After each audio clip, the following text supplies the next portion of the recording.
Hello friends, कैसे हैं आप सब लोग? बढ़िया, चलो अच्छा ही होना चाहिए। ठीक है जी, आज हम स्टार्ट करने जा रहे हैं 11th क्लास की अकाउंट्स का एक और बेसिक कॉन्सेप्ट, बहुत बेसिक थ्योरीज। मैं आपको बता दूं कि हम अभी तक 4 वीडियो लेक्चर्स रिकॉर्ड कर चुके हैं। आज हम अपने 5th वीडियो लेक्चर पे आ गए। मैं आपको पहले थोड़ा सा इंट्रोड्यूस कर दूं, ब्रीफ कर दूं पहले 4 लेक्चर्स के बारे में। हमने अपने फर्स्ट लेक्चर में पढ़ा introduction to commerce and business. हमने सबसे पहले पढ़ा कि कॉमर्स क्या होती है, बिजनेस क्या होता है, किस चीज़ को बिजनेस कहते हैं, बिजनेस कैसे करते हैं, बिजनेस से करने से हमें प्रॉफिट्स कैसे मिलते हैं, ये सब कुछ हमने बेसिकली पढ़ा। इसको और ब्रीफ में पढ़ने के लिए आप हमारी फर्स्ट वीडियो को जरूर ध्यान से देखें। सेकेंड वीडियो में हमने पढ़ा अकाउंटेंसी के बारे में। अकाउंटिंग याद है, अकाउंट्स की डेफिनेशन लर्न की थी, क्या की थी बताओ? Accounting is an art of recording, classifying, summarising in a significant manner or in terms of money. Money की टर्म्स में transaction and events at least a part of financial character. कैसा कैरेक्टर होना चाहिए? पैसों का कैरेक्टर होना चाहिए। सारे अकाउंट्स क्यों बना रहे हैं? रिजल्ट्स को इंटरप्रिटेट करने के लिए। बेसिकली हमने 35 to 40 मिनट्स का लेक्चर रिकॉर्ड किया था, किस पे? अकाउंट्स की डेफिनेशन को समझा था। मैं आपको फिर एक बार बता दूं, बहुत छोटा सा मतलब है अकाउंट्स का। अकाउंट्स का मतलब है बिजनेस में होने वाली सभी पैसों की गतिविधियों को, मतलब फाइनेंशियल ट्रांजैक्शंस को रिकॉर्ड करने को अकाउंट्स कहते हैं। रिकॉर्ड करने के बाद हमारा ऑब्जेक्टिव ये रहता है कि ईयर एंड पे, साल के एंड में हम इस बात का हिसाब किताब लगाकर पता लगा सकें कि हमें पूरे साल बिजनेस करने से कितना प्रॉफिट है, कितना लॉस हुआ है। तो ये हम कहाँ पढ़ेंगे बेटा? अपनी सेकेंड वीडियो लेक्चर के अंदर हम इसको कवर अप करेंगे। आओ जी, थर्ड वीडियो लेक्चर में हमने बेसिक टर्म्स पढ़ी। थर्ड में, फोर्थ में और आज 5th में हम तीनों वीडियो लेक्चर्स के अंदर क्या पढ़ेंगे? Basic terms. पहली बेसिक टर्म्स में हमने पढ़ा कि एसेट क्या है, लायबिलिटी क्या है, कैपिटल क्या है। कैपिटल क्या है? जो बिजनेस के अंदर पैसे कौन लगाता है? मालिक लगाता है, दैट इज कॉल्ड कैपिटल। जो पैसे ओनर लगाता है बिजनेस के अंदर वो क्या कहलाता है बेटा? कैपिटल। दूसरा हमने पढ़ा कि लायबिलिटी क्या है? जो बिजनेस जो पैसा बिजनेस बाहर से उधार लेता है, मतलब लोगों से उधार लेता है या बैंकों से उधार लेता है बिजनेस पर्पस के लिए। कौन से पर्पस के लिए? बिजनेस पर्पस के लिए। वो सब चीजें लायबिलिटी कहलाती हैं। क्या कहलाती है मेरे बेटा? लायबिलिटीज कहलाती हैं। फिर हम लोगों ने क्या पढ़ा? फिर हम लोगों ने पढ़ा एसेट्स क्या होती हैं। एसेट हर वो चीज है जो मुझे मेरे बिजनेस में प्रॉफिट कमाने में हेल्प करती है। हर वो चीज जो मुझे मेरे बिजनेस में प्रॉफिट कमाने में हेल्प करती है वो मेरी क्या होती है? एसेट होती है। ठीक है, जैसे मेरे कोचिंग बिजनेस में table, furniture, fan, AC, marker, board, pen, pencils, even ये DSLR जिससे मैं शूट कर रहा हूँ, ये माइक जो मेरे पास लगा हुआ है, सब चीजें मेरी क्या है बेटा? एसेट्स हैं जो मुझे मेरा बिजनेस करने में, प्रॉफिट कमाने में हेल्प कर रही हैं, जिनकी वजह से मेरा बिजनेस काफी स्मूथ चल रहा है। वो सबकी सब क्या है मेरी बेटा? एसेट्स हैं। फिर हमने उसकी टाइप्स पढ़ी थी, आप जानने के लिए थर्ड वीडियो को ध्यान से देखें। फिर फोर्थ वीडियो में हमने पढ़ा कि परचेस किसे कहते हैं, सेल किसे कहते हैं, डेटर किसे कहते हैं, क्रेडिटर किसे कहते हैं, वो सारी बेसिक टर्म्स पढ़ी। तो जरूर इस 5वीं वीडियो को देखने से पहले की 4 वीडियोस जरूर देख लीजिएगा बेटा। आओ जी, आज हम स्टार्ट करने जा रहे हैं अपनी 5th वीडियो लेक्चर को और इसके अंदर कुछ बेसिक टर्म्स के बारे में और आगे बात करते हैं। ये लास्ट लेक्चर है बेटा थ्योरी का। इसके बाद हम अपना प्रैक्टिकल चैप्टर स्टार्ट कर देंगे। यदि आपको यहां तक की 5 लेक्चर समझ आए हैं तो आपको प्रैक्टिकल करने में बहुत मजा आने वाला है, बहुत मजा आने वाला है। आओ जी शुरू करें बेटा। आओ जी पढ़ते हैं बेटा क्या लिखा है। आज क्या है? 5th लेक्चर है और 10th 9 टॉपिक्स हम पहले डिस्कस, 9 बेसिक टर्म्स हम पहले डिस्कस कर चुके हैं। आज हम अपनी 10th टर्म को डिस्कस करने जा रहे हैं बेटा। हम पढ़ रहे हैं सबसे पहले एक्सपेंस। एक्सपेंस माने कि खर्चे, माने कि खर्चे। आज हमें 1, 2 और 3 बस इतना सा पढ़ना है। आओ जी, एक्सपेंस किसे कहते हैं? एक्सपेंस होता है जो आप खर्चा कर रहे हो। कोई भी व्यक्ति, कोई भी बिजनेसमैन अपनी जेब से ना चवन्नी भी नहीं निकालता बेटा, मतलब 50 पैसे भी नहीं निकालता, सॉरी 25 पैसे भी नहीं निकालता, एक फूटी कौड़ी नहीं निकालता जब तक उसको ना उस खर्चे से कोई बेनिफिट समझ नहीं आता। आप कभी सड़क पे ऐसे नोट फेंकते हुए जा रहे होते हो? नहीं ना। आपके डैडी जब भी बिजनेस में कोई भी खर्चा करते हैं वो इस उम्मीद से करते हैं, या मैं भी अपने बिजनेस में कोई खर्चा करता हूं तो इस उम्मीद से करता हूं कि इस खर्चे की वजह से, इस खर्चे को करने की वजह से मेरे पास प्रॉफिट्स आएंगे बिजनेस में, जितना मैं खर्च कर रहा हूं उससे कहीं गुना ज्यादा मेरे पास लौट कर आएगा। फॉर एग्जांपल, यदि मैं इस कोचिंग का रेंट पे कर रहा हूं तो मुझे उम्मीद है, मुझे ऐसा लगता है कि जितना मैं रेंट दूंगा उससे कहीं गुना ज्यादा मेरे पास बच्चों की फीस आ जाएगी, जितना मैं सैलरी अपने स्टाफ को दूंगा, जितना मैं इलेक्ट्रिसिटी बिल दूंगा, जितने मैं और बाकी सारे खर्चे एडवर्टीजमेंट में खर्चा करूंगा, जितना भी मैं खर्चा करूंगा उससे कहीं गुना ज्यादा मेरे पास लौट कर प्रॉफिट की शेप में पैसा आ जाएगा। तो एक्सपेंस, कोई भी व्यक्ति खर्चा क्यों करता है? खर्चा इसलिए करता है कि उसे बिजनेस से क्या मिल सके बेटा? बेनिफिट मिल सके। बिजनेस से क्या मिल सके मेरे बेटा? बेनिफिट मिल सके। आओ जी आगे चलें, अब इसको रीड करना शुरू करते हैं। Expense is the cost incurred. Expense क्या है? Cost incurred for generating the revenue. खर्चा किया जा रहा है बेनिफिट को जनरेट करने के लिए। मैं रेंट इसलिए दे रहा हूं कि इस बिल्डिंग में मैं आराम से बच्चों को बिठा के पढ़ा सकूं और उनसे फीस लेके प्रॉफिट कमा सकूं। मतलब दोबारा से मैं पढ़ता हूं, expense is the cost incurred. ये कॉस्ट इनकर्ड की गई है फॉर जनरेटिंग द रेवेन्यू। किसको जनरेट करने के लिए बेटा? रेवेन्यू को जनरेट करने के लिए। किसको जनरेट करने के लिए मेरे बेटा? रेवेन्यू को जनरेट करने के लिए।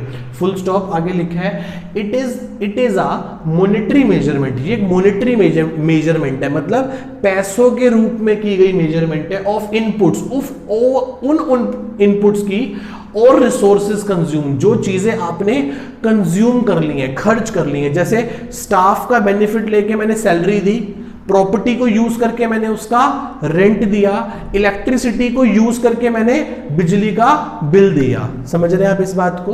नेक्स्ट आगे example, wages paid to the labourers.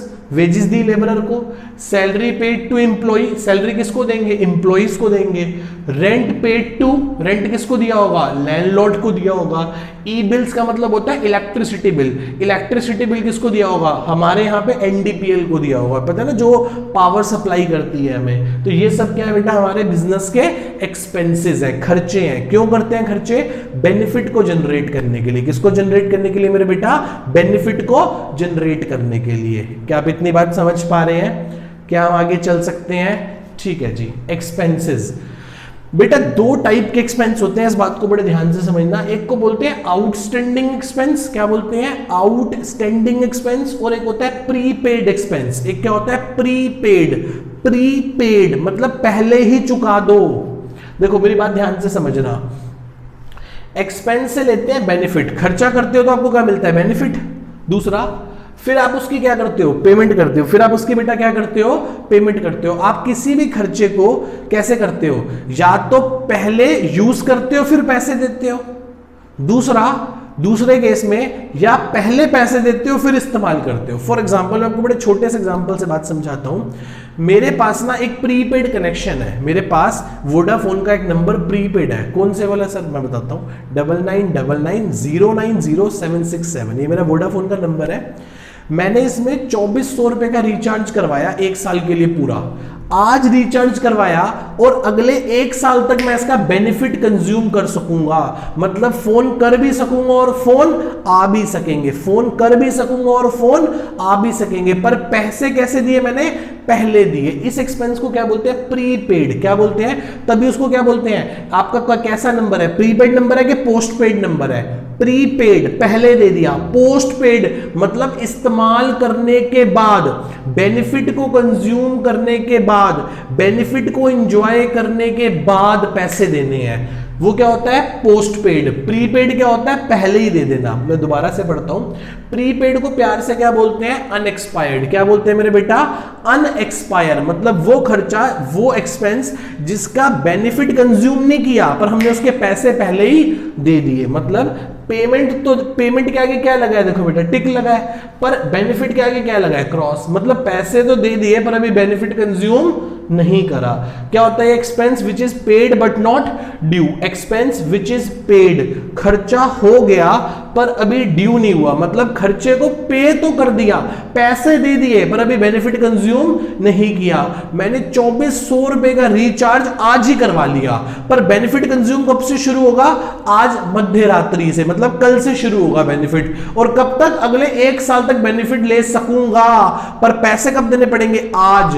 तो आज क्या है, आज पैसे तो दे दिए पर अभी तक पूरा बेनिफिट कंज्यूम नहीं किया। समझ पा रहे हो? मैं दोबारा पढ़ता हूं। एक्सपेंस विच इज पेड, वो खर्चा जो दे दिया बट नॉट ड्यू, अभी तक ड्यू नहीं हुआ था, अभी तक खर्चा किया ही नहीं, मतलब अभी तक बेनिफिट कंज्यूम नहीं किया। ये मेरी क्या है बेटा, एसेट है। क्या है मेरी, एसेट, मतलब इसका बेनिफिट मुझे फ्यूचर में कंज्यूम करना है, आगे चल के कंज्यूम करना है। क्या आप मेरी इस बात को समझ पा रहे हैं, प्रीपेड एक्सपेंस को? आओ जी आगे चले। अब हम पढ़ने जा रहे हैं आउटस्टैंडिंग एक्सपेंस। क्या पढ़ने जा रहे हैं, आउटस्टैंडिंग, मतलब बाहर, बाहर गेट के बाहर खड़े हैं पैसे लेने के लिए, मतलब क्या ये ड्यू है, ड्यू, इसको क्या बोलेंगे, पेबल, पेबल, इसको बोलेंगे आउटस्टैंडिंग। मतलब बेनिफिट को तो कंज्यूम कर लिया, मतलब मैंने चीज तो ले ली, मैंने अपने एम्प्लॉय से 1 महीने तक काम करवा लिया, मैंने लैंडलॉर्ड की प्रॉपर्टी को यूज कर लिया, मैंने बिजली को इस्तेमाल कर लिया, ट्यूब जला ली, पंखे जला लिए, एसी चला लिया, पर अभी तक इनकी पेमेंट नहीं करी, एम्प्लॉय को सैलरी नहीं दी, वर्कर को वेजेस नहीं दी, ठीक है, लैंडलॉर्ड की प्रॉपर्टी यूज करने के बाद भी अभी तक उसको रेंट नहीं दिया, पूरी बिजली इस्तेमाल कर ली पर अभी तक एनडीपीएल का जो बिल आया वो नहीं चुकाया। इसका मतलब बेनिफिट तो ले लिया पर पेमेंट नहीं करी, मतलब expense which is due, expense तो ड्यू हो गया, पैसे देने तो हो गए परंतु अभी तक पैसे दिए नहीं है, मतलब बेनिफिट को एंजॉय तो कर लिया पर अभी तक पैसे नहीं दिए। Expense which is due but not paid, अभी तक पैसे चुकाए नहीं है, मतलब ये हमारे लिए एक लायबिलिटी है, ये हमारे लिए एक लायबिलिटी है, प्लस में एक एक्सपेंस है। एक्सपेंस क्यों है, क्योंकि बेनिफिट कंज्यूम कर लिया, साथ में लायबिलिटी क्यों है, क्योंकि पैसे देने हैं पर अभी तक दिए नहीं है। क्या आप मेरी इतनी बात को समझ पा रहे हैं बेटा? पक्का इसको आप 2 से 3 बार ध्यान से सुने और बात को समझें। आउटस्टैंडिंग एक लायबिलिटी होती है और प्रीपेड एक एसेट होती है, क्योंकि पैसे दे दिए पर अभी बेनिफिट कंज्यूम नहीं किया। इसमें क्या है, बेनिफिट तो कंज्यूम कर लिया पर अभी तक पैसे नहीं दिए। क्या आप मेरी इस बात को ध्यान से सुन रहे हैं बेटा? पक्का अच्छे से? क्या मैं आप लोगों के साथ आगे चल सकता हूं? हाँ जी, बच्चे कह रहे हैं सर चलो आगे, चलो आगे। 10th पॉइंट मैंने आपको बेटा बहुत अच्छे से समझा दिया। आओ जी अब हम अपने 11th पॉइंट पे आ जाएं। हम 3 टर्म्स पढ़ेंगे यहाँ पे, प्रॉफिट, इनकम और गेन। क्या पढ़ेंगे बेटा? प्रॉफिट पढ़ेंगे, इनकम पढ़ेंगे और गेन पढ़ेंगे। प्रॉफिट क्या होता है? आओ जी, प्रॉफिट बेटा बिजनेस एक्टिविटी करने से, मेरी कोर बिजनेस एक्टिविटी क्या है मुझे बताओ, मेरा मेन काम किस चीज का है? सर हमें तो लगता है कि आपका मेन काम कोचिंग पढ़ाने का है। हाँ बेटा हाँ, बिल्कुल सही। मैं सुबह 8 बजे से लेकर रात को 10 बजे तक सिर्फ एक ही काम करता हूं, दैट इज कॉल्ड टीचिंग। सुबह से लेकर रात तक मैं क्या करता हूं? टीचिंग करता हूं। तो टीचिंग करने से मुझे क्या मिलती है? फीस मिलती है। और मेरे इस फीस ऐसे ही सड़क पे खड़ा होता हूं, लोग मुझे फीस दे जाते हैं, बच्चे मुझे फीस दे जाते हैं। ऐसे नहीं सर, प्रॉपर कोचिंग सेंटर बना रखा है, उस कोचिंग सेंटर का रेंट देना पड़ता है, वहां स्टाफ है उनको सैलरी देनी पड़ती है, वहां एसी चलते हैं, पंखे चलते हैं, तो उन सब का बिल देना पड़ता है, एडवर्टीजमेंट करते हैं, एडवर्टीजमेंट का खर्चा देना पड़ता है। तो सर बच्चे पूछ रहे हैं कि सर खर्चा ज्यादा है कि फीस ज्यादा है? मैं बट ऑब्वियस बेटा फीस ज्यादा है, फीस ज्यादा है खर्चा कम है। तो बताओ ये मेरा क्या कहलाएगा? फीस में से बच्चों की फीस में से यदि मैं एक्सपेंसेस को, अपने खर्चों को, बिजनेस के खर्चों को, घर के खर्चों को नहीं, पर्सनल खर्चों को नहीं। पर्सनल खर्चे भी बहुत सारे हैं, दूध, सब्जी, दालें, बच्चों की स्कूल फीस, घर का किराया, घर का बिजली का बिल, घर में सर्वेंट के पैसे, वो सब वो मेरे पर्सनल खर्चे हैं। उन खर्चों की बात मैं नहीं कर रहा, मैं तो सिर्फ बिजनेस के खर्चों की बात कर रहा हूं। यदि मैं अपनी जो कोचिंग की फीस है, कोचिंग की फीस में से अपने खर्चों को, बिजनेस के खर्चों को माइनस कर दूं, तो जो बचकर आएगा वो मेरा क्या कहलाएगा बेटा? प्रॉफिट कहलाएगा। वो पूछ रहा है सर प्रॉफिट कब होगा?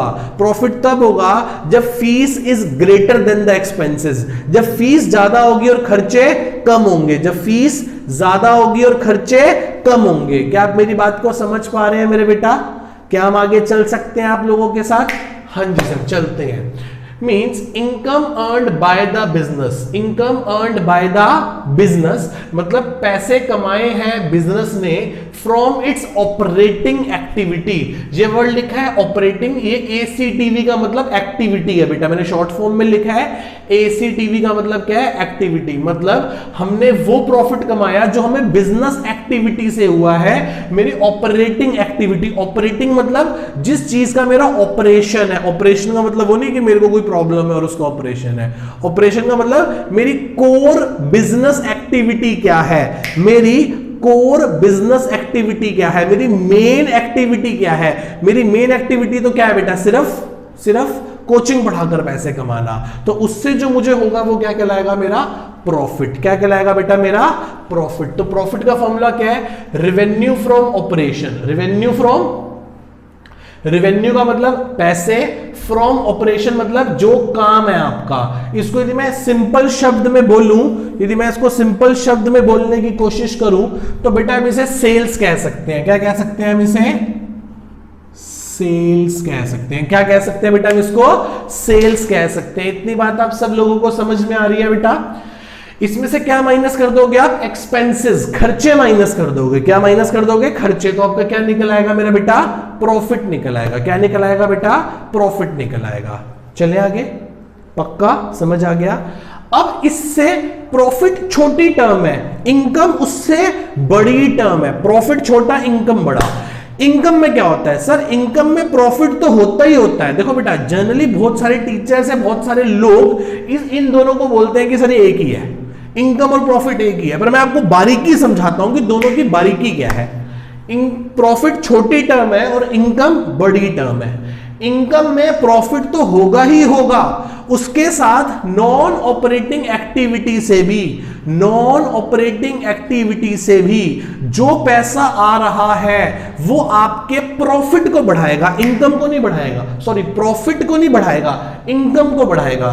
फॉर एग्जाम्पल छोटा सा एग्जाम्पल लेता हूं। 10 लाख रुपए मुझे पूरे साल में फीस रिसीव होती है और 4 लाख रुपए मेरा खर्चा है बिजनेस का, तो मुझे प्रॉफिट कितना होता है बताओ? 6 लाख रुपीस का प्रॉफिट होता है। कितने का प्रॉफिट होता है? 6 लाख का।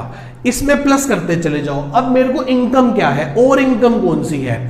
इसके साथ साथ ना बेटा, मैंने पास्ट के प्रॉफिट से, मतलब जब मैंने पुराने सालों में भी तो प्रॉफिट कमाया होगा, उस प्रॉफिट से मैंने एक प्रॉपर्टी खरीद ली, वहां से मुझे रेंट आता है। क्या आता है? रेंट आता है। तो रेंट मेरी क्या है? Non operating activity. क्या है बेटा? रेंट मिलना मेरी अदर इनकम है। रेंट मिलना मेरी क्या है? Other income. तो वो ऐड हो जाएगी प्लस मैंने कुछ पैसे बैंक में एफडी करवा रखी है।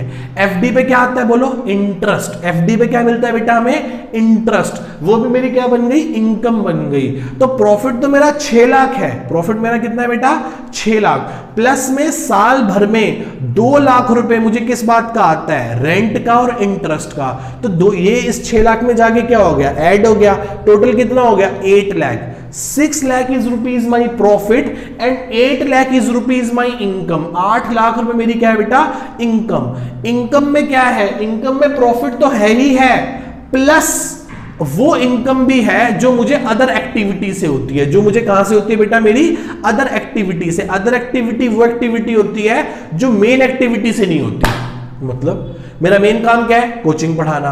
कोचिंग पढ़ाने से जो पैसा आया वो मेरा क्या है? प्रॉफिट। और उसके अलावा मुझे रेंट आ रहा है, इंटरेस्ट आ रहा है, डिविडेंड आ रहा है, ये सब मेरी क्या है बेटा? Other income. That is called income को बढ़ा रही है। क्या आप इस बात को समझ पाए? हाँ सर मजा आ गया, समझ आ गई, ठीक है जी।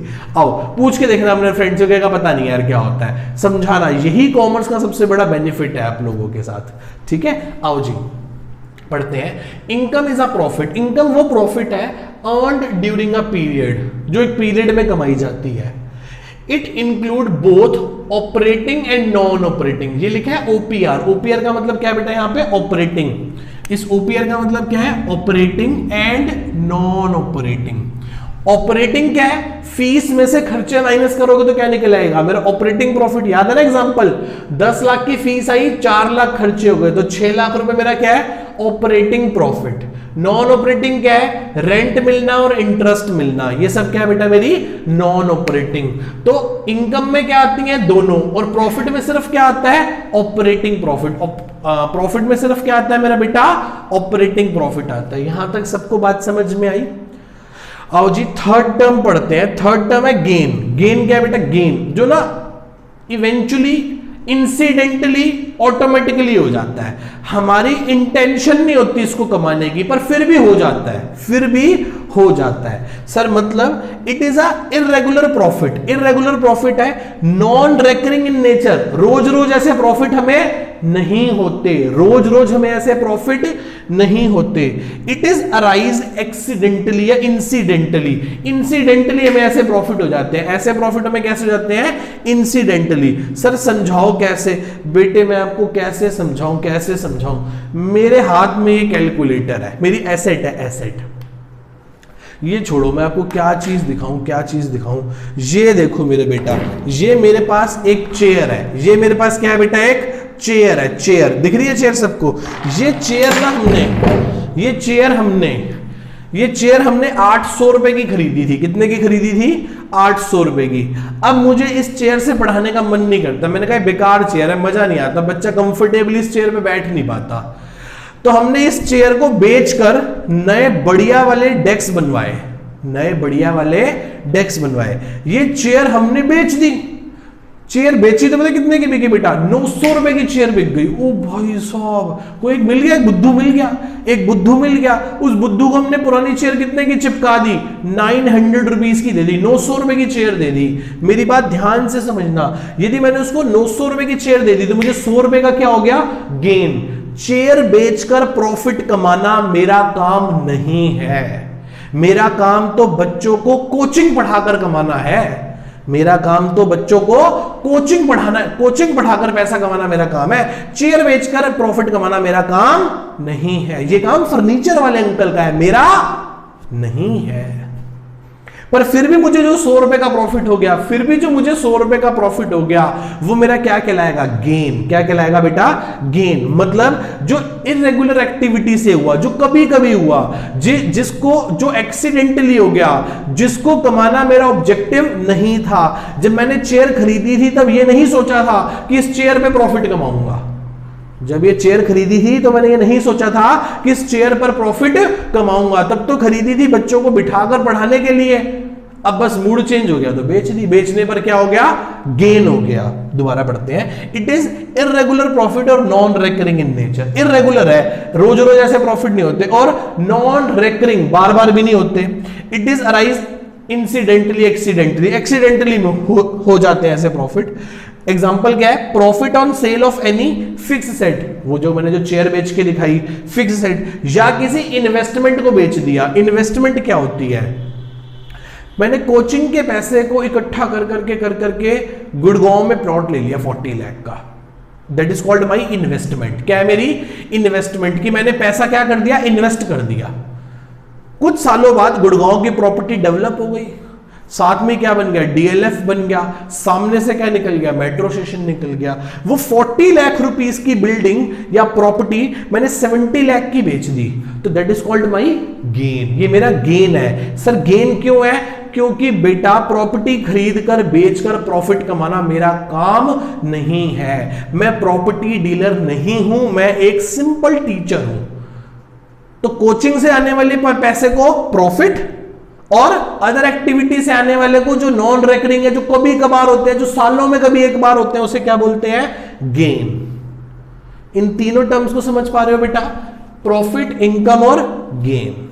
पक्का समझ आ गया अच्छे से? आओ जी आगे चले। अब हम बात करने जा रहे हैं बेटा इनकम की। किसकी बात करने जा रहे हैं मेरे बेटा? इनकम की। What is income? की इनकम क्या होती है? इनकम कितने टाइप की होती है? वैसे तो इनकम बहुत सारी होती है, बट स्टिल मैं अभी आपको दो के बारे में बात करता हूं। एक होती है एक्रूड इनकम, एक होती है अर्नड इनकम। एक होती है एक्रूड इनकम, एक होती है अर्नड इनकम। आप इस बात को ऐसे समझना, मैं आपको समझाता हूं।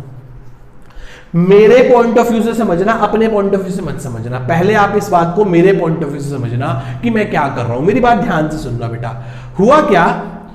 अक्रूड मतलब देखो, इनकम को पहले देखो, मैं पहले आपको पढ़ाऊंगा फिर आपसे फीस लूंगा। वैसे कोचिंग के बिजनेस में ऐसा नहीं होता। कोचिंग के बिजनेस में क्या होता है, पहले पैसे लेते हैं फिर हम आपको पढ़ाते हैं, है ना? ऐसे होता है ना। हाँ सर, हाँ आपका बिजनेस बढ़िया है। हाँ भाई हमारा बिजनेस तो बहुत ही बढ़िया है। आओ चलते हैं आगे। तो अक्रूड इनकम क्या होती है? इसका मतलब होता है, ऐसे समझो, वैसे ऐसा होता नहीं, मैं आपको बताता हूं फिर भी एग्जांपल के तौर पे। मैंने आपको पूरी 11th अकाउंट्स पढ़ा दी, पर अभी तक मैंने आपसे 1 रुपया नहीं लिया। आपने कहा सर पहले 11th पढ़ा लो, बाद में पैसे देंगे। मैंने कहा ठीक है चलो कोई बात नहीं। मान लो कोई बच्चा मेरा मतलब मेरे कजन का बेटा था या मेरे किसी अच्छे जान पहचान वाले का बेटा था, वो कह रहा है सर पहले एक बार आप पढ़ा दो पूरे का पूरा, साल के आखिरी में बाद में फीस दे दूंगा, जब 12th में आएगा तब फीस दे दूंगा। मैंने कहा ठीक है चलो। मैंने उस बच्चे को पूरी 11th पढ़ा दी, पर अभी तक उसने मुझे पैसे नहीं दिए। तो सब लोग मेरे पॉइंट ऑफ व्यू से सोचना, पारस पुरी के पॉइंट ऑफ व्यू से सोचना, ध्यान से सोचना। हाँ जी, मैंने पढ़ा दिया, मैंने काम कर दिया, मैंने इनकम क्या कर ली? कमा ली। मैंने इनकम क्या करी बेटा? कई बच्चों के दिमाग में ये बड़ी कंफ्यूजन है कि जब पैसा मिलता है तभी कमाते हैं। ऐसा नहीं है बेटा। मैंने अपनी जॉब परफॉर्म कर दी, मैंने अपनी ड्यूटी फुलफिल कर दी, मैंने अपना काम कर दिया, मैंने सारी सर्विसेज बच्चे को दे दी, मैंने सारे का सारा बच्चे को पढ़ा दिया। मतलब मैंने क्या कर दिया? पढ़ा दिया, मैंने अर्न कर लिया, मैंने कमा लिया, पर अभी तक पैसा फीस रिसीव नहीं करी, पैसा बच्चे से नहीं लिया। तो ये मेरी क्या है बेटा? Income which is earned but not received. मतलब पैसा लिया नहीं है, पैसा कमा लिया पर लिया नहीं। कुछ बच्चों को कंफ्यूजन, सर ऐसे कैसे? बेटा हमारी इनकम पता है कब होती है? हमारी इनकम तब होती है जब हम अपना काम कर देते हैं, जब हम अपनी जॉब परफॉर्म कर देते हैं। आपके पापा ने सामान बेच दिया एक कस्टमर को, याद है क्रेडिट सेल? क्रेडिट सेल का मतलब क्या होता है? उधार पे माल बेच दिया। एक दिन आपके डैडी ने 8 लाख रुपए का माल 10 लाख रुपए में बेच दिया उधार पे। बड़े खुश थे, घर आए, गाना गा रहे थे। क्या वो बच्चा पूछ रहा है कौन सा गाना गा रहे थे? वो बेटा गेंदा फूल, ठीक है आजकल वही बड़ा चल रहा है। तो वो डैडी क्या कर रहे थे? वो बादशाह का गाना गा रहे थे, वो गेंदा फूल वाला। बड़े खुश। आपने पूछा पापा क्या हो गया? पापा ने कहा बेटा मैंने आज 8 लाख रुपए का माल 10 लाख का बेचा है, मुझे 2 लाख का प्रॉफिट हुआ है। तो आपने कहा लाओ पापा 1000 रुपये मेरे को भी दो। पापा ने कहा भी है नहीं। और मुझे है नहीं, आप तो कह रहे हो 10 लाख की सेल कर दी। बेटा 10 लाख का माल उधार पे बेच के आए हैं, अभी जेब में पैसे आए नहीं है, पर खुश तो है क्योंकि सामान बेच दिया, सेल हो गई, खुश है, बहुत खुश है। आपने पूछा कि पापा पैसे कब मिलेंगे? पापा ने कहा बेटे पैसे 1 महीने बाद मिलेंगे। तो आप मुझे बताओ इनकम कब की है? आज की है कि 1 महीने बाद की है? आज की है, आज की, क्योंकि सामान तो आज बेचा है ना। उसी प्रकार से मैंने आपको पढ़ा दिया, मैंने उस बच्चे को पढ़ा दिया, तो मैंने तो पैसा कमा लिया। अब क्या क्या बाकी रह गया? पैसा लेना बाकी रह गया। पैसा क्या रह गया बाकी? पैसा लेना क्या रह गया बेटा? बाकी रह गया। तो दैट इज कॉल्ड रिसीव नहीं किया। वो बच्चा पूछ रहा है सर बच्चा फेल हो गया, तो बेटा मेरी गारंटी नहीं है, मैंने पढ़ा दिया, मैंने पढ़ा दिया, मेरा काम फिनिश हो गया, मेरे को मेरे पैसे मिल जाएंगे, चाहे पास हो चाहे फेल हो। नालायक फेल क्यों होगा? इतना अच्छा पढ़ा रहा हूं, अब अभी भी फेल हो जाएगा? फेल नहीं होने दूंगा, इस बात की मेरी गारंटी है, वारंटी भी नहीं है। आ जाओ। हाँ जी चले। तो मैंने क्या किया बेटा? पैसा कमा लिया पर अभी तक लिया नहीं है। कमाने का मतलब ये बिल्कुल भी नहीं है कि जेब में पैसा आ गया। कमाने का मतलब ये है कि मैंने अपनी जॉब परफॉर्म कर दी, मैंने अपना काम कर दिया, मैंने गुड्स बेच दिए, मैंने सर्विसेज दे दी, मैंने अपना काम कंप्लीट कर दिया, पर अभी तक उसकी एवज में मुझे पैसा नहीं मिला। ठीक है जी, तो ये मेरी इनकम तो है ही है, साथ में मेरी क्या है, एसेट। जब भी मैं उस बच्चे को, उस व्यक्ति को कहीं जाता हुआ देखूंगा तो मैं क्या कहूंगा, देखो देखो, ओ देखो, ओ देखो, ओ देखो, मेरी एसेट चली जाती है। ओ देखो, ओ देखो, ओ देखो, मेरी क्या चली जाती है, अक्रूड एसेट चली जाती है मेरी। वो जा रहा है जिससे मुझे पैसा लेना है, अब और कोई काम नहीं करना, काम मैं कर चुका हूं, सिर्फ पैसा लेना बाकी है। जैसे बोलते हैं ना, 4 बज गए हैं पर पार्टी अभी बाकी है, उसी प्रकार से काम कर दिया पर पैसा लेना बाकी है। इतनी बात सबको समझ में आती है मेरे बेटा? पक्का, अच्छे से। अब हम आगे चल सकते हैं? हाँ सर, चल सकते हैं। अगली होती है अनअर्न्ड इनकम। क्या होती है बेटा? Unearned income means income which is receive but not earned. Income which is receive but not earned. एक बच्चा आया, कह रहा सर मैं 11th में अकाउंट्स आपसे पढ़ा था, मेरे 95 नंबर आए। मैं कहा बड़ा वेरी गुड। कह रहा सर 12th में भी ना मैं आपसे अकाउंट्स पढ़ूंगा। मैं कहा बेटा वेरी गुड, अब क्या चाहिए? कह रहा बताओ कब से बैच शुरू करोगे 12th का? मैं कहा बेटा सुन ले, 11th में तुम्हारा नखरा था, 12th में मेरा नखरा है। सर क्या नखरा है आपका? भैया काउंटर पे, मतलब रिसेप्शन पे पूरी फीस जमा करवा जा और बैच शुरू करूंगा 10 दिन बाद से। अपनी सीट बुक करा ले, मेरे पास सीट नहीं है, बड़ी मुश्किल से सीट दूंगा तेरे को, 2 ही सीट बची हैं, एक सीट बुक करा ले, पूरी फीस जमा करा पहले, फिर उसके बाद 10 दिन बाद से बैच शुरू करूंगा। तो मैंने क्या किया बेटा, आज मैंने क्या किया, पैसे तो ले लिए पर अभी तक पढ़ाया ही नहीं है। पढ़ाना कब शुरू करेंगे? 10 दिन बाद से। तो इस केस में से क्या बोलेंगे, इनकम विच, ये क्या है, इनकम विच इज रिसीव, पैसा ले लिया पर अभी तक कमाया नहीं है। Income which is receive but not earned. Income which is received but not earned. पैसे ले लिए पर अभी कमाए नहीं है, ये मेरे लिए क्या है, लायबिलिटी। बच्चे ने पूरी फीस दी, चला गया, 2 दिन बाद आ गया, कह रहा सर एक बात बताओ, मुझे आपसे ना पढ़ना हो तो? मैं कहा बेटा पैसे वापस ले जा, मेरे सिर पे क्या है, ये लायबिलिटी है। जब तक मैं पढ़ाना शुरू नहीं कर देता, जब तक मैं पढ़ा के खत्म नहीं कर देता, तब तक वो पैसा मेरे सिर पर क्या है बेटा, है कर्ज और उधार है। क्योंकि पैसे पहले ले लिए पर अभी काम कर कर नहीं दिया। देख लो, रिसीव अर्न्ड नहीं हुआ पर रिसीव के आगे क्या लगा हुआ है, टिक लगा हुआ है, मतलब income which is received but not earned. बात समझ रहे हो? ये मेरे सिर पर क्या बेटा है, कर्ज और उधार है। क्या है ये मेरे सिर पर, एक कर्ज और उधार। क्या बेटा मेरे सिर पर ये एक कर्ज और उधार है। समझ आया इतना? पक्का? ये वाला पेज भी हम सबको अच्छे से समझ आ गया बेटा, सारे का सारा। अब हम आते हैं अपने 3rd पेज पे। ठीक है जी, आओ इसको रीड करना शुरू करें और ध्यान से समझें। एक है रिसिप्ट और एक है एक्सपेंडिचर। 12th और 13th लास्ट 2 बातें रह गई बेटा। इसके बाद एक 14th और पढ़ाएंगे हम आपको, इट इज कॉल्ड ड्रॉइंग्स। क्या होती है थोड़ी देर में समझेंगे। आओ जी, रिसिप्ट पढ़े। रिसिप्ट का मतलब क्या होता है, पैसा। रिसीव, रिसिप्ट, पैसा आना, पैसा आना, that is called receipt. Receipt आई है, रिसिप्ट, कितना पैसा आया, किससे पैसा आया, समझते हैं। द अमाउंट रिसीव्ड और रिसीवेबल, जो पैसा मिल गया और मिलना है। फॉर सेल, क्या बेचकर, गुड्स एंड सर्विसेज, मतलब सामान या सेवाएं। मतलब लोग सामान बेचते हैं, मैं आपको यहां क्या बेच रहा हूं, सेवाएं। मैं आपको सेवा दे रहा हूं, मतलब सर्विसेज दे रहा हूं, एजुकेशनल सर्विसेज। आपकी एजुकेशन को और बेटर बनाने के लिए, और बेहतरीन बनाने के लिए, आप अकाउंट्स और अच्छा समझ पाएं, इसके लिए आप क्या लगा रहे हैं, कोचिंग। उसी, और वही हमारा ऑब्जेक्टिव है कि आपका अकाउंट्स बहुत बढ़िया और बहुत बेहतरीन बना दिया जाए। ये सब्जेक्ट आपका, आपके बाएं हाथ का खेल हो जाएगा। अरे बस इतना आसान, ये तो ऐसे चुटकी बजा के हो जाएगा। द अमाउंट रिसीव और रिसीवेबल, जो पैसा मिला है और मिलना है, फॉर द सेलिंग ऑफ, क्या बेचकर, गुड्स एंड सर्विसेज को बेचकर।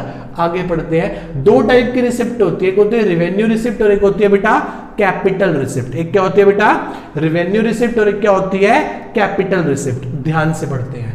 द अमाउंट रिसीव और रिसीवेबल, जो पैसा मिला है और मिलना है, in the normal course of business, in the normal course of business, जो आपका नॉर्मल कोर्स ऑफ बिजनेस है उससे, से अगेंस्ट, ये वर्ड लिखा है बेटा अगेंस्ट, ANAGNT लिख दिया मैंने, ये पूरा वर्ड है against sale of goods and services. मतलब डे टू डे जो आपका काम है, उस सामान को या उस सेवाओं को बेचकर जो पैसा आ रहा है उसको क्या कहेंगे?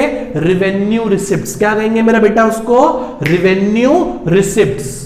अगला कैपिटल रिसिप्ट। कैपिटल रिसिप्ट वो होती है, ध्यान से पढ़ते हैं सर, बड़ी आसान है वैसे, बताऊं क्या है कैपिटल रिसिप्ट? कैपिटल रिसिप्ट वो रिसिप्ट है जो रिवेन्यू रिसिप्ट नहीं है। हाँ? मतलब वो कह रहा है कि सर अकाउंट्स क्या है? अगर अकाउंट्स हुआ जो इकोनॉमिक्स नहीं है, कह रहा फिर इकोनॉमिक्स क्या है? कह रहा इकोनॉमिक्स हुआ जो अकाउंट्स नहीं है। उसी प्रकार से बड़ी सिंपल डेफिनेशन है, कैपिटल रिसिप्ट क्या है? जो रिवेन्यू रिसिप्ट नहीं है। कैपिटल रिसिप्ट क्या है बेटा? जो रिवेन्यू रिसिप्ट नहीं है। तो capital receipt are those receipt which are not a revenue receipt. Capital receipt वो है जो रिवेन्यू नहीं है। सर क्या एग्जांपल होंगे इसके? एग्जांपल देके समझाओ। Sale of any fixed assets और इन्वेस्टमेंट। मेरा रोज रोज काम क्या है? बच्चों से फीस लेना। कब आती है फीस? सर भगवान की दया से हर रोज कोई ना कोई फीस दे ही जाता है, तो साल के 365 दिन फीस आती है। वो क्या है? मेरी रिवेन्यू रिसिप्ट।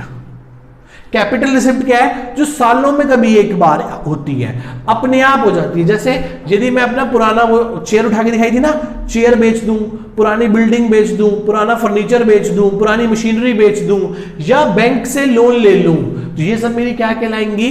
Capital receipt. ऐसा पैसा हमें रोज रोज नहीं आता, सालों में कभी एक बार रिसीव होता है, that is called capital receipt. पक्का समझ आया आप सभी लोगों को अच्छे से बेटा? ये हमने क्या पढ़ी बेटा? रिसिप्ट्स पढ़ी। क्या पढ़ी हम लोगों ने बेटा? ये रिसिप्ट्स पढ़ी, रिवेन्यू रिसिप्ट्स और कैपिटल रिसिप्ट्स। आगे चले, अब हम पढ़ने जा रहे हैं बेटा expenditure. Last term, second last है वैसे, ड्राइंग्स भी पढ़ेंगे। एक्सपेंडिचर क्या पढ़ने जा रहे हैं बेटा? एक्सपेंडिचर। क्या होता है एक्सपेंडिचर? ध्यान से समझते हैं। उसने कहा it is the amount paid spend, पैसा खर्च किया जा रहा है, स्पेंड किया जा रहा है, इनकर्ड, किसको इनकर्ड करने में? असेट एक्वायरिंग द असेट, किसी असेट को खरीदने में या गुड्स एंड सर्विसेज को खरीदने में। जो भी पैसा खर्च किया जा रहा है गुड्स खरीदने में, सर्विसेज खरीदने में, एसेट खरीदने में, वो सब क्या है बेटा? मेरा खर्चा, एक्सपेंडिचर। दो टाइप के एक्सपेंडिचर होते हैं, रेवेन्यू और कैपिटल। क्या होता है बेटा? रेवेन्यू। रेवेन्यू का मतलब फिर वही है, डे टू डे, जो भी पैसा खर्च हो रहा है डे टू डे। जैसे benefit which is consumed, revenue expense हुआ है जिस खर्चे का बेनिफिट आप कंज्यूम कर लोगे, एग्जॉस्ट कर लोगे विद इन अकाउंटिंग पीरियड, एक साल के अंदर अंदर। हर वो चीज आपका रेवेन्यू एक्सपेंडिचर है जिसका बेनिफिट आप कंज्यूम कर लोगे एक साल के अंदर अंदर। माने ये हमारे क्या होते हैं बेटा? एक्सपेंस, खर्चे होते हैं। सर फिर कैपिटल एक्सपेंडिचर क्या होता है? कैपिटल एक्सपेंडिचर वो खर्चा होता है जिस खर्चे का बेनिफिट हमें एक साल से ज्यादा के लिए मिलता है। मैं बड़ा सिंपल सा बताता हूं, ये मार्कर और ये बोर्ड। ये मार्कर बताओ एक साल चलेगा? नहीं ना, एक साल में तो कितने मार्कर खर्च हो जाएंगे। तो मार्कर यूज करना क्या है? Revenue expenditure. और बोर्ड खरीद के टांग देना, लगा देना, इंस्टॉल कर देना क्या है? Capital nature expenditure. क्या है बेटा? Capital nature expenditure. मतलब कैपिटल नेचर एक्सपेंडिचर वो खर्चा जो जिसका बेनिफिट हमें सालों साल मिलेगा, लगभग एक साल से तो ज्यादा ही मिलेगा डेफिनेटली। वो क्या कहलाएगा? जिस भी खर्चे का बेनिफिट एक साल से ज्यादा के लिए मिलेगा वो क्या कहलाएगा? Capital expenditure. क्या कहलाएगा मेरा बेटा? Capital expenditure. Expenditure which is incurred for acquiring the asset, वो खर्चा कर रहे हो जो आपको बेनिफिट देगा एक साल से ज्यादा के लिए, जिससे आप एसेट क्रिएट कर लोगे। क्या क्रिएट कर लोगे? एसेट क्रिएट कर लोगे, या अपनी किसी पुरानी एसेट को इंप्रूव कर दोगे एसेट, या आप अपनी किसी पुरानी एसेट को क्या कर लोगे बेटा? इंप्रूव कर लोगे।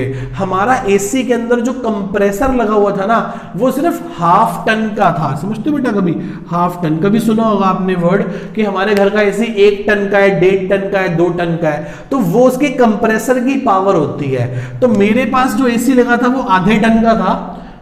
बच्चे बहुत सारे थे, गर्मी बहुत ज्यादा हो जाती थी, बड़ी मुश्किल होती थी, तो मैंने एसी चेंज करवाने की बजाय उसका कंप्रेसर निकलवा के 2 टन का कंप्रेसर लगवा लिया।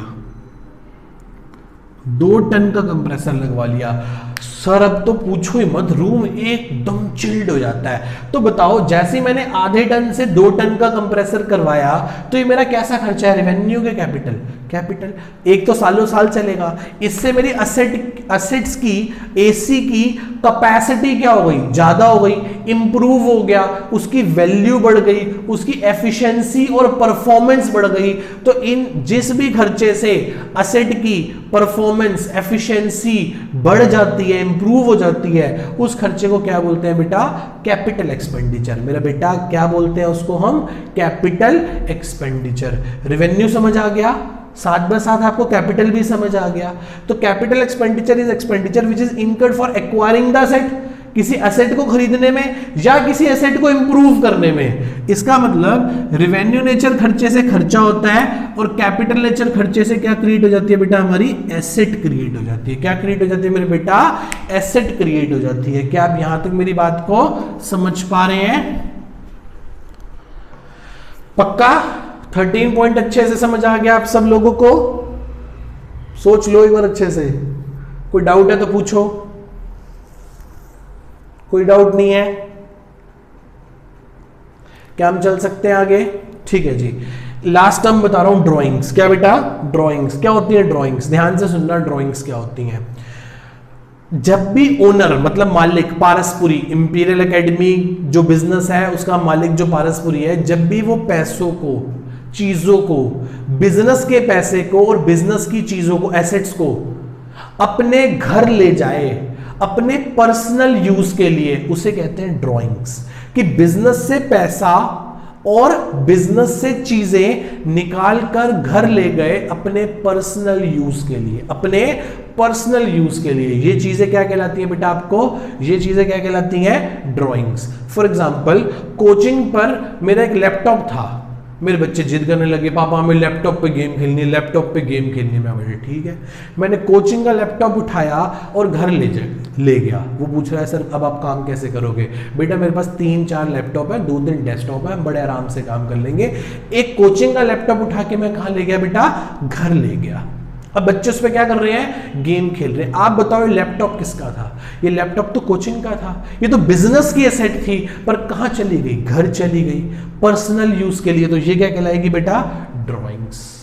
एक दिन कोचिंग पर फीस आई, कोचिंग पर फीस आई। ये फीस किसकी है? पारसपुरी की है कि इंस्टीट्यूट कोचिंग की है? बच्चे कह रहे हैं सर कोचिंग की है। तो कोचिंग के पैसों को मैं घर ले गया अपने पर्सनल यूज करने के लिए, घर के सामान खरीदने के लिए, घर की रिक्वायरमेंट्स को फुलफिल करने के लिए ले गया। ये चीज क्या कहलाएगी? ड्राइंग्स कहलाएगी बेटा। क्या कहलाएगी? ड्राइंग्स कहलाएंगी। क्या आप इतनी बात समझ पा रहे हैं? मैं दोबारा बोल दूं, एक लिखूंगा नहीं, बोल रहा हूं सिर्फ। व्हेन ओनर विड्रॉ कैश और goods from the business for their personal use, for their personal use is called as drawings. मतलब मालिक, ओनर, प्रोप्राइटर जब भी बिजनेस में से कैश या कोई चीज, गुड्स, एसेट्स ले जाएगा बिजनेस में से अपने पर्सनल यूज के लिए, तो वो क्या कहलाएंगे बेटा? ड्राइंग्स कहलाएंगी। क्या कहलाएंगे मेरे बेटा? ड्राइंग्स कहलाएंगी। उम्मीद करते हैं कि आपको यहां तक सारी बात समझ में आई होगी। एक छोटी सी बात और बता दूं, 15th point, that is called year. Year मतलब साल। 2 साल होते हैं बेटा हमारे पास। एक होता है अकाउंटिंग ईयर और एक होता है कैलेंडर ईयर। कैलेंडर ईयर के बारे में तो आपने कई बार सुना होगा। आप बताओ कैलेंडर में साल कब शुरू होता है? 1 जनवरी को शुरू हुआ होगा 2020 को, और 31 दिसंबर 20 को खत्म हो जाएगा। ये क्या था बेटा हमारा? Calendar year. एक होता है अकाउंटिंग ईयर। इस अकाउंटिंग ईयर को प्यार से हम फाइनेंशियल ईयर भी कहते हैं। क्या कहते हैं बेटा? Financial year. Financial year commerce के हिसाब से, कॉमर्स के हिसाब से हैप्पी न्यू ईयर कब होता है? कब से साल शुरू होता है?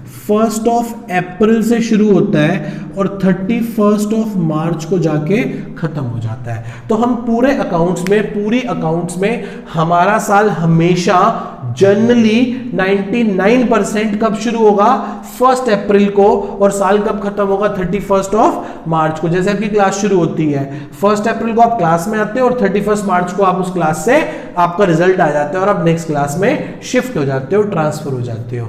तो that is called calendar year, that is called accounting year. तो हमने बेटा बेसिकली 15 टर्म्स पढ़ी, हमने 15 टर्म्स पढ़ी और चीजों को समझने की कोशिश करी। और ये बिल्कुल लास्ट क्लास थी बेटा किस चीज की, बेसिक टर्म्स की।